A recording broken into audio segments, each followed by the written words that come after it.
चर्चा झाली?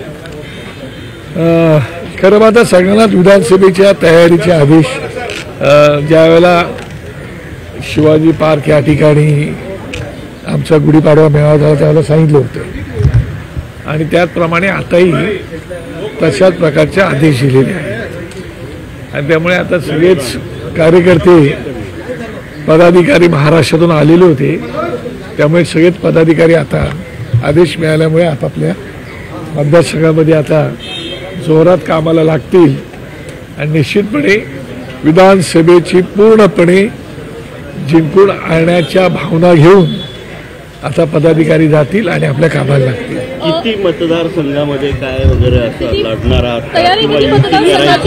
महायुतीसोबत वगैरे करणार, महायुतीसोबत जाणार का? तुम्हाला कल्पना आहे की कालही तुम्ही लोकांनी अशीच एक बातमी चालवली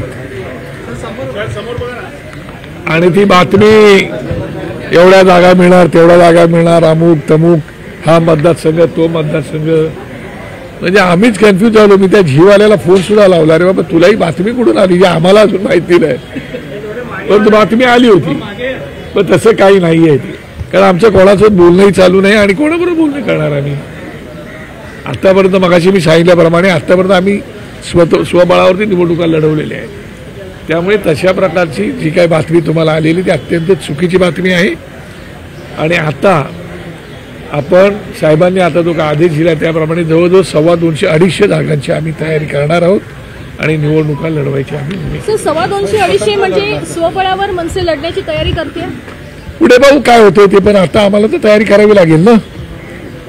काय तुम्ही वर्तमानपत्रात येणाऱ्या बातम्या जर पाहिल्या तर प्रत्येक पक्षाला आपापला पक्ष मोठं करण्याची गरज आहे आणि प्रत्येकजण आपापले पक्ष मोठे करण्यासाठी प्रयत्न करत असतो त्याप्रमाणे आम्ही सुद्धा आमची तयारी करतो आहोत. पण सर महायुतीत राहून जर निवडणूक लढवायची वेळ आली तर मनसेकडून किती जागांचा आग्रह असेल? ते ज्या वेळेला ती परिस्थिती आता जरतरवरती बोलणं काय उचित आहे का?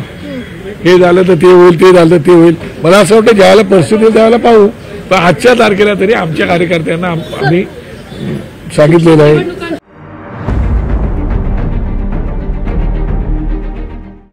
CEN न्यूज देश प्रदेश की ताजा तरीन खबरों के लिए CEN न्यूज को सब्सक्राइब करें और रहें पल पल की खबर से हर पल बाखबर.